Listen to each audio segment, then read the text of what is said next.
Welcome to Restoration Global TV. We are Apostles Efren and Dr. Jen Fernandez, and we are honored to have you with us today. This platform was created to bring hope, healing, restoration, transformation, and leadership empowerment to individuals and families through real conversations, powerful testimonies, biblical teachings, and faith-centered encouragement. No matter where you are in your journey, we believe God is still writing your story. So subscribe, share, and join us as we grow together and impact this generation for the glory of God. Now, let's get into today's episode. After 21 years of marriage, With many struggles of infertility, and us having 3 beautiful kids that have come through us through the miracle of adoption, guess what? We are pregnant. God has been good and faithful to us. Okay, so this topic that we are going to talk about this afternoon is very near and dear to our hearts.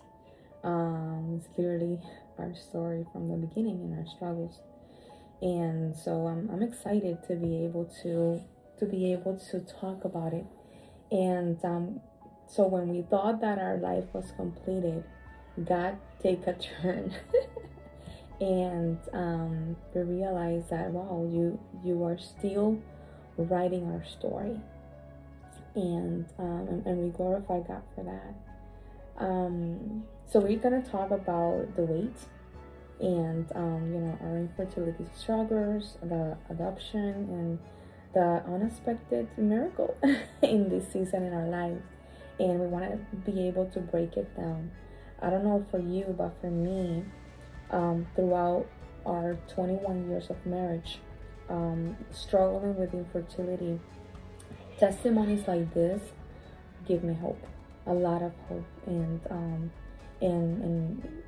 trigger something in me to continue going and really believing that God has everything under control, when it was truly a struggle to believe that. So we decided, what better way to glorify God than to share our testimony and potentially give hope to someone that are struggling, to a couple that are struggling with the same infertility situations as us.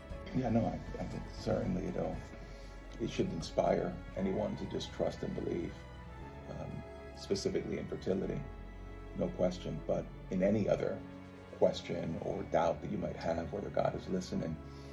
I mean, we 21 years and a half, we'll be 22 in November, married, 20 going on 24 years together. We always wanted to grow our family, right? That was always the desire in our hearts, that we would grow our family and it would not just be the two of us. And we kind of realized early on, right, that something was off, right? Yes. And so I think, when we start talking through this process, the desire of our hearts was not coming to pass, right? Mm-hmm. And so what was it like for you when you think about that time, right? The journey, the longing of, well, what's going on? Do you remember what it was like? Like, do you remember the first time that you realized that something might be wrong? Well, it was, I think that before we got married, I always had a thought of, what if I struggle with this? Because I was very irregular. I was in and out in my teenage years, or since I got, first got my menstrual cycles. I was always in and out from doctors. They give me contraceptives to try to balance my hormones, all those things. So I know that I know it was a worry for me that infertility may be an issue. If it was up to us, I think that the first month we got married, we would have, gotten pregnant, because we wanted, that was our desire. The biggest thing for us was we want to, start our own family. Yeah. And now that I mentioned that, it's funny because it took me a little while And that was through healing, to really understand that, wait a minute, we don't start our family when we have children. We are our family. I kind of remember that, that we had to go through that season, right? It doesn't hit me, like when I start reflecting on when did we like really recognize that there was a real problem here. We probably, I'm sure, talked early on in our marriage about what you thought would be some infertility challenges, but I don't remember it like even in our like in we were dating phase. I don't remember it being like a serious convo. If we had it, I'd probably brushed it off like, nah, no biggie, you know, we'll have We got kids. this. Yeah, no worries at all. I do remember like one of my early memories of us early on in marriage, of two things stick out to me. One was us having that convo. Remember the whole idea of we're a family, right? We're not incomplete because we don't have kids. Yeah. We are a family. We kept receiving the same question over and over. When are you guys starting your family? You know, and I remember vividly, it's like, so what's going on with you guys? You know, like people really asking, like we were trying to hold off on that. That had to be more difficult for you. Yeah. I think that it's gotta be like for a man, it's like, yeah, you know, from my perspective, it was like, no worries, we'll get there, no issues. But how was it for you? I think I don't think necessarily for a man, but I think for the person that is actually having the issue, right, of you know, infertility, right, and so it's a lot on you. So in our case, right, I was the one struggling with PCOS, which is the main cause, and hormone imbalances, and you know, all of those things, and so it became something really big, because I thought I'm the biggest problem. I'm the one who's stopping us from this, right? So it opened a whole box of things that emotionally, spiritually, mentally affected me, right? So it hindered my self-esteem, and in many areas, you know, the way I look at myself, right? So it was a big deal. And so I do realize this. I've also met individuals that the man is, you know, is the one that potentially is having the problem. And so it affects the person that directly, that knows, oh man, I just feel like, you know, I'm the reason, or I'm right. Yeah. I'm the blame for this, or you know, things like that. So it was a big struggle for me. So for you, emotionally, spiritually, you know, us as a couple, how do you think it affected? You know what was different for me, now that you say that, is I almost felt like, okay, I need to be there I want to trust God, right, in this process. But then I also need to be there for my wife, because I remember always seeing how this affected you, and how I'm sure the vast majority of people were not trying to, you know, make you feel bad. I'm sure the vast majority of people they were not consciously trying to make you feel like you're less than. But I remember always feeling like, man, this has got to be super hard on you, right? And so for me, it was always like, how can I ensure that I'm there for you? Because the last thing I would ever want you to feel, right, is the burden of, we're not growing our family because of you, right? And so then, because I remember that would get into my head sometimes, right? Like, man, what's wrong with me, right? Like, what is going on? And then, you know, when we started really down the path of what exactly is causing us to not be able to have children, you know, naturally, it was, okay, this is the reason. So we got the reason, but the reason also brought some weight, right? It also brought some burdens, right?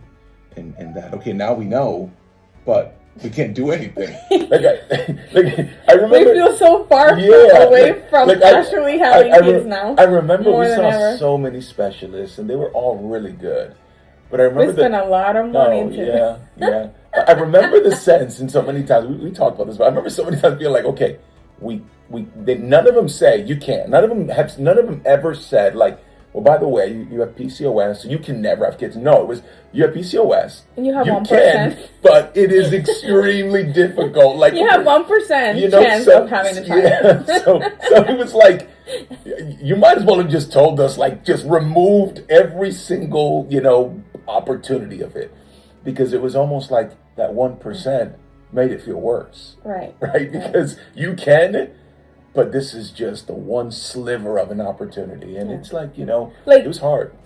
To put it in perspective, a normal couple with no problems whatsoever have between 15% chance or 20% chance of having a child every month, right? Because there's steps to it and it's not as easy, right? So everybody that is normal have that.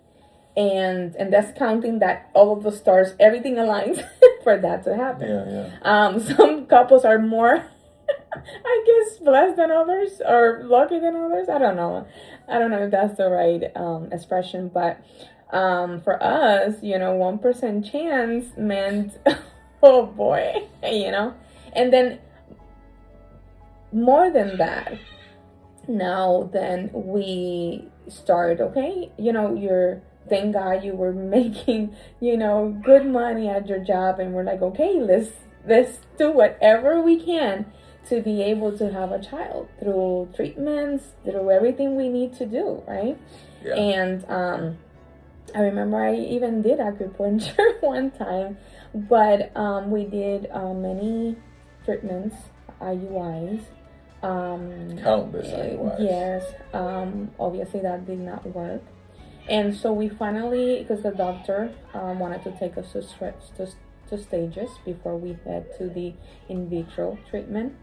But, we then got to the in vitro treatment. And that takes a lot of steps, and it takes a toll in my body. Yeah. Right? There's a lot of hormones being introduced into my body, and it's just my body just go out of whack. Out of that, when they did the egg retrieval, they were able to extract like 30 eggs, something like that. Out of those 30 eggs, 14 of them survived, and out of 14 of them, only one was able to be fertilized, right?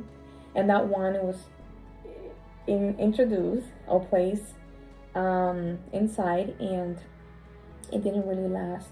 The numbers were really low, so we ended up, losing, right, the child, the embryo.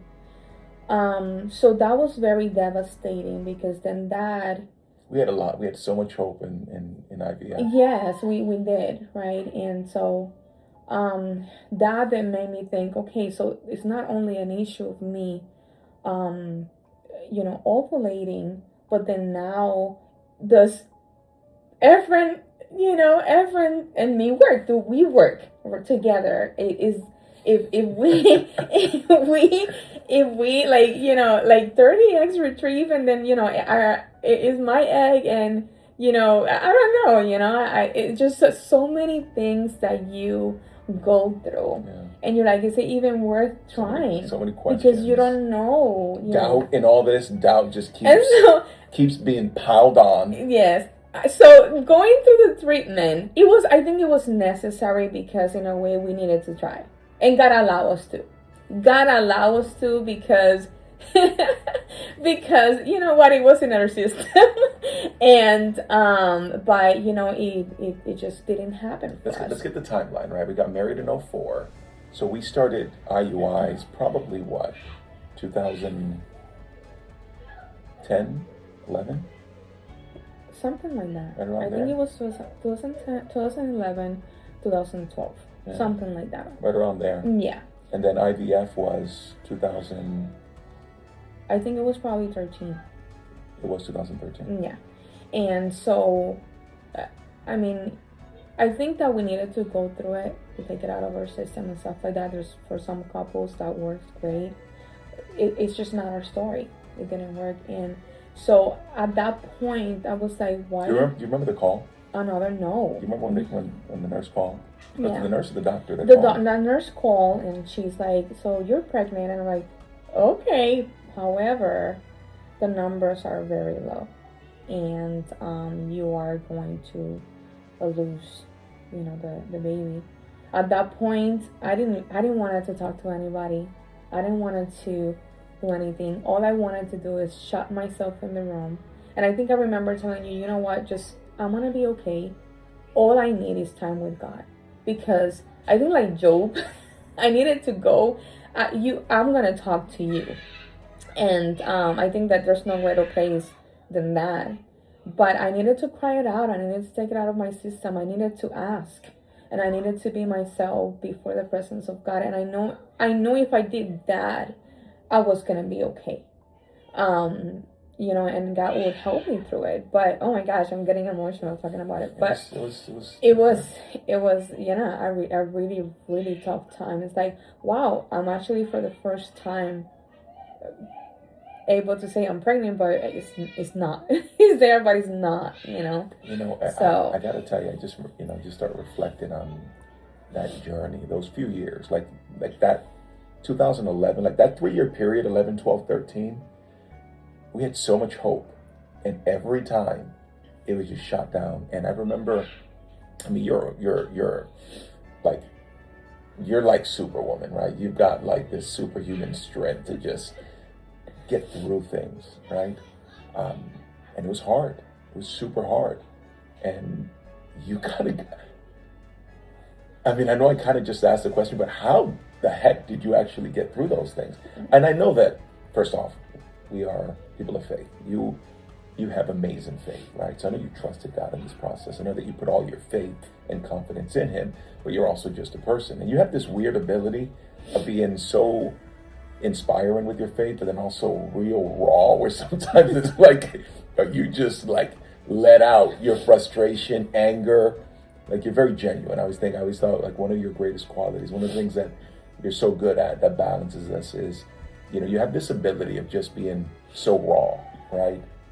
In that respect, I'm going to be hardcore for everyone all the time, and so I internalize so much, but yet you have this ability of really being pure. And just, how'd you go through that? Like, I remember that moment, like the news, you didn't, you're pregnant, but yeah. Well, it ain't gonna happen. With this, along with other things that we've been through, I just always know there's one goal in my mind. I don't know, for some reason, it's just innate in me of, like this, I'm not going to be able to leave.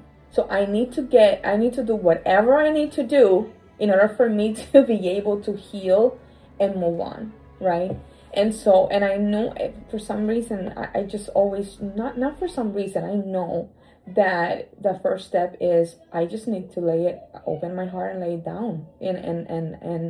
And not that God doesn't know, but I need to express myself before Him, before anything. And really just, I need that time. As I call it, like the pity party, my pity party, I need that with the Lord, right? That I'm just laying my heart down and expressing myself, right? The real me, the real who I am, right? And so that's that. But I remember it was just a lot of things because I don't know if you thought about it this way, but this was my thought process. You come from a big family, right? And so the big expectation is, and in my heart, it's like, oh man, everybody's having children. I don't want to stay behind, right? And like that thought is like, I'm staying behind. And then we're not just, we serve the Lord, but we're ministers. And since the beginning of our marriage, we've always been leaders. So I always been in, the leader of the women in our church, or and then we became pastors, and so it was my responsibility to be able to obviously celebrate Mother's Day and do baby showers and and just be able to encourage and empower others and stuff like that while you're also going through this struggle. Yeah. And so I remember, I don't know if it was a defense mechanism, but I used to not like whenever somebody got pregnant, that the focus was then beyond me. Don't worry, you're gonna get pregnant Yeah. soon. Listen, and I'm like, let's celebrate that person that is pregnant and forget about me. Why do I have to always be remembered that there's an issue, right? And so I really wanted to move on. The intentions were good, but it was always... Exactly. I know people love us and stuff like that, but it really came to a situation to where I was like, why? Let's celebrate the person that is pregnant, because believe me, when I get pregnant, I'm gonna celebrate myself. So I didn't want to take that away from the person also, I'm not gonna deny that at times, depending on my level of how I felt at that moment. But there were times, and this was when I was younger. As I continued to go in life, I was able to heal, see things through a different perspective, especially when we also, got through the miracle of adoption. Things, were different in my life, right? But especially as I was younger, and I needed some time when I heard somebody was pregnant, right? Let me have some time, because it's just difficult right now. But the battle between, I want to be happy, for either my family member or my friend, I want to enjoy that time, and I don't want to make them feel as I'm being, some type of way. Yeah. But also I needed to be real with my feelings, so as we kept trying and everything kept saying no, and then we started God with all of our hearts, giving everything, and we're like, okay, so what's going on? What is happening in this situation? So yeah, I mean, it was tough, right? But then you do mature, you do grow, Yeah. and then heal, Sure, right? sure. For me, it was a really nice part. I guess something clicked in me is, if this happened or not, you still have to be able to figure out life and live and appreciate what you do have, right? You have a beautiful family, you have a great husband, and there's a beautiful ministry, you have a great life, and so focusing in this so much, you are kind of like wasting your life. Not that we don't need to be diligent, of course, and maybe go to the doctors and take the necessary steps. However, there comes a time, like especially when after the in vitro, I'm like, that's it, this is taking a toll on me. I'm focusing so much in all of this. I need to be able to live my life, and that's what we did. So when we did that, then we were able to open up our minds and our hearts and actually set up ourselves up to listen to what God was guiding us or directing our step to do. Yeah, it was a lot of rejection that we got, and that rejection was not easy, right? We processed it, we tried to move past it, and what we knew is we wanted to continue to expand our family. We had Roscoe, we had our dog, little Roscoe, but it became 3 dogs actually, and oh boy, I got so attached to them. They were my children. Yeah. Nobody could talk to me about them. Yeah, no, it was definitely, especially Roscoe. It was beautiful. I would say we had an interest in life because we were together, just the two of us, for so long, particularly before Roscoe. And we would just kind of get up and go whenever we wanted. Like at any point, if we wanted to just get up on the weekend and drive down to Miami, we would do that, right? So many times we would just It was just two of us. Yeah. But we wanted to extend our family, and we're trying to figure out the why and the how, right? How are we going to do this? How is our family going to extend? Do you remember like the first time we had a real conversation about adoption? I remember mentioning it to you once. You're like, I'm not sure about that. Yeah, because early on, we had it early on.